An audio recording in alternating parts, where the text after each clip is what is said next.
Demetrius, come forward. Demetrius has my consent to marry her. Lysander, come forward. This man has captivated the chest of my daughter. Lysander has used his lines with her. With haste, he has stolen my daughter's heart, tore her obedience to me. She doesn't have my consent to marry Lysander. As she is mine, I may dispose of her, which shall be either to this gentleman or to her death according to our law.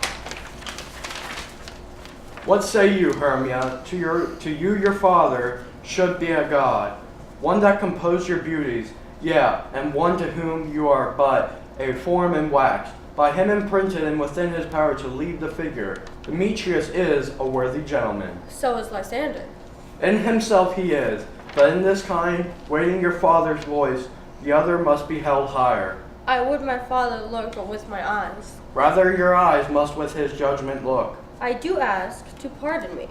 I know not what power I am made, nor how many concern my modesty. In such presence here to plead my thoughts, I beg your grace that I may know. The worst that may overtake me, I refuse to wed Demetrius. Either to die the death or to reject forever the society of men. Hermia, question your desires to know your youth. Examine your blood. If you yield not to your father's choice, you can endure the livery of a nun. Be in shady cloister mute to live a barren sister all your life, chanting faint hymns to the cold fruitless moon. Thrice blessed they that master so their blood. But earthlier happy is the rose distilled than that which, withering on the virgin thorn, grows, lives, and dies in single blessedness. So I will grow, live, die. I will yield my virgin patent. Unto his lordship my soul consents not to give his sovereignty. By the next moon, the sealing day betwixt my love and me for everlasting bond of fellowship. Upon that day either prepare to die for disobedience to your father's will, or else to wed Demetrius as he would, or on Diana's altar to protest for austerity and single life. Relent, sweet Hermia, and Lysander yield thy crazed title to my certain knight. You have her father's love, Demetrius. Let me have Hermia's. Do you marry him? Scornful Lysander, true, he hath my love, and what is mine, my love shall render him. And she is mine, and all my right of her I do estate into Demetrius. I am as well derived as he, as well possessed. My love is more than his, which is more than all these boasts can be. I am beloved of Hermia. Why should not then I prosecute my right? Demetrius, I'll avouch it to his head, made love to Helena and won her soul, and she dotes in adultery upon this spotted and inconsistent man. I must confess that I have heard so much, and with Demetrius' thought you have spoke thereof, my mind did lose it. But Demetrius come, and come Aegas, you shall go with me. I have private schooling for you both. For you, Hermia, look you arm yourself to fit your fancies to your father's will. With duty and desire we follow you. How now, my love? Why is your cheek so pale? How chance the roses there do fade so fast? For want of rain, I could tell well bedeem them for the tempest of my eyes. Ay me, for aught that I could ever read, could ever hear by tale or history, the course of true love never did run smooth, but either it was different in blood. O cross the high to be to thrill the low, Or else misgraft in respective years, O spite too old to be engaged too young, or else it sit upon on the choices of friends. O hell to choose by love by another's eye. Or if there were a sympathy in choice, war, death, or sickness did lie sage to it, making it momentary as a sound, swift as a shadow, short as any dream, brief as lightning in collided night, that in a spleen unfolds heaven and earth, and ere a man hath power to say, Behold, the jaws of darkness do devour it up, so quick bright things come to confusion. If true lovers have been ever crossed, then let us teach our final patience, because it is a customary cross, as do love its thoughts and dreams and sighs, wishes and tears poor fancy followers. A good persuasion. Hear me, Hermia. I have a dowager of great revenue, and hath no child. From Athens is her house, remote 7 leagues, and she respects me as her only son. There, Hermia, may I marry thee. The sharp Athenian law cannot pursue us. If thou lovest me then, steal forth thy father's house tomorrow night, and in the wood, a league without town, where I did meet thee once with Helena. To do observance to a morn of May, there I will stay for thee.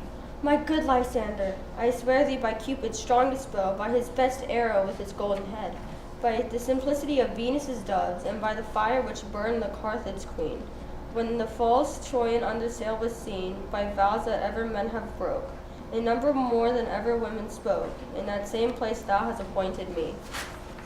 Tomorrow truly I will meet with thee. Keep promise, love. Look, here comes Helena. Godspeed, fair Helena, whither away? Call me fair. That fair again unsay. Demetrius loves you fair. Oh, happy fair. Your eyes are lodestars, and your tongue sweet air. More tunable than lark to shepherd's ear. When wheat is green, when hawthorn buds appear, sickness is catching. Oh, were favor so. Yours would catch, fair Hermia. Here I go. My ear should catch your voice. My eye, your eye. My tongue should catch your tongue's sweet melody. I frown upon him, yet he loves me still. Oh, that your frowns would teach my smile such skill. The more I hate, the more he follows me. The more I love, the more he hateth me. His folly, Helena, it's no fault of mine. None but your beauty, would that fault were mine. Take comfort. He is no more shall see me face. Lysander and myself will fly this place. Before this time I did Lysander see, seemed Athens as paradise to me. What graces my love do dwell, he hath turned heaven into hell. Helena, to you our minds we will unfold tomorrow night, when Phoebe doth behold her silver visage in the watery glass, decking with liquid pearl the bladed grass, a time that lovers' flights doth still conceal. Through Athens' gates we have devised to seal. In the wood where often you and I upon promised beds were to lie, emptying our bosoms, there my Lysander and myself meet. From Athens turn away our eyes to seek new friends and stronger companies. Farewell, pray thou for us, and good luck grant thee thy Demetrius. Keep word, Lysander, we must starve our sight, from lover's food to tomorrow's night. I will, my Hermia. Helena, adieu. As you on him, Demetrius dotes on you. How happy some or I messed up really bad, but well. how happy some or others some can be. Through Athens I am thought as fair as she. But what of that? Demetrius thinks not so. He will not know what all but he do know. As he errs, dotting on Hermia's eyes, so I, admiring his qualities. Things base and vile, holding no quantity, love can transpose to form and dignity. Love looks not with the eyes, but with the mind, and therefore is winged, Cupid painted blind. Nor hath love's mind of any judgment taste, because in choice he is so oft beguiled, a waggish boys in game themselves forswear, so the boy love is perjured everywhere. For ere Demetrius looked on Hermia's eye, he hailed down oath that he was only mine. And when this hailsome heat from Hermia felt, so he dissolved, in showers of oaths did melt. I will go tell him of fair Hermia's flight, then to the wood he will tomorrow night pursue her, and for this intelligence, if I have thanks, it's a dear expense. But erred me to enrich my pain, to have sight thither and back again.